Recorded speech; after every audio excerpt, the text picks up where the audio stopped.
We need Military.com. We need a limited military draft. We then have the Council on Foreign Relations, the uncertain future of the U.S. military's all-volunteer force from July 18th, 2023, which concludes that we're going to need a new Gates Commission to figure out how we deal with this. Joe Biden has called the ready reserves and select reserves to be deployed to Europe over what's going on in Ukraine, and this operation's been ongoing since 2014. Oliver Stone says he regrets voting for Biden because Biden's leading us into World War III. You've now got, and it's not just these two op-eds, more calls for a military draft. And you know what? The only thing I can say is I really look forward to seeing Harry Sisson on the front lines making TikTok videos. Yeah. Because they ain't drafting the 37-year-olds first. Well, don't be so pie in the sky, man. If it hits the fan, we're all on the chopping block. Yeah, I know. But what I'm saying is it'll be a good year or so before they draft a 37-year-old over the 20-year-old. What pisses me off is that Biden gave that COVID vaccine mandate across the military and a bunch of people resigned or got kicked out. And now they're like trying to pull their pants back up because they crap their diapers and like, well, and they're naming, they don't. But I will add to that too, and the insane woke policy stuff. There were a bunch of things the Biden administration and a million others had done which decimated our numbers, forcing people to resign or just not want to enlist at all.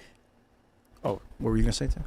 what was that? Did you have something you were about to say too? Oh, well, I mean, you're not going to send me to the draft. I'll tell you that right now. I'm going to die before I go and How fight old are you? for. I'm 23, so I'm the prime age, right? Well, It's- but you're not first in line. Yeah, not first in line. You're a but few months out. At the same time, it's interesting because they've purged all these, right-wing extremists from the military. They've really been focused on that. But those guys are the guys that are fit. Those guys are the guys that are Allegedly. willing to fight. My friend Taylor. Okay, you're 23. Yeah, How tall are you? I'm 6 foot, You're 6 feet tall. Yep. How much do you weigh?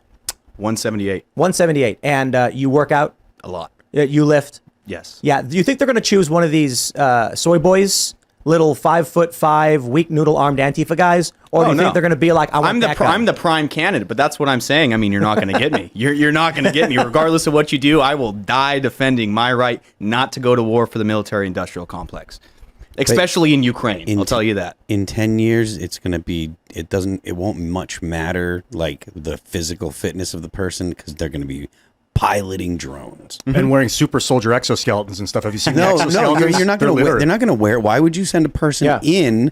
It's mostly for logistics. Well, and think about the all- generations that have been raised on video games too. That's perfectly in sight with the technology that the U.S. military uses. That's literally what they're prepping you for, essentially. And granted, I love video games, but you're exposed to the violence for a reason. You're exposed to, doing drone strikes on people for a reason because, they're basically prepping and grooming this younger generation into accepting war. I used to fantasize about fleeing to Canada, man. My dad was sucked into Vietnam, and it annihilated pretty much everything in his life, along with his cousin and God knows however many members of that generation. He'd always tell me about the horror of war in an unjust draft. And I knew it was a dark fantasy of what would I do? I'd have to flee. I'm not going to go die on some battlefield for some oligarch. I got too much to give to this earth.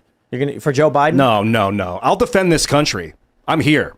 That's what the military is for. The future of war is going to be those Boston Dynamics robots, the dogs. I mean, Which is Black terrifying. Mirror got it right. They've already mounted machine guns to those dogs. Those little robo dogs. I think that in biological warfare, everybody talks about nukes this, nukes that. Why would you use nukes when you can use something that is essentially untraceable? I mean, you see with the COVID lab leak, that's the future. It's not so much that, it's a nuclear weapon destroys the city. Yep. But we want the city. We want the city. We want the resources. We want the coal, the ore, the uranium, whatever. We honestly want the civilians. Bioweapon. And so... We want their civilians to be part of our country. Well, that's the thing is every head is one. You get the DNA of certain political leaders and their families, and you engineer bioweapons that only target them. Yep. And then the virus can infect tons of people and nothing happens, but then all of a sudden these particular individuals just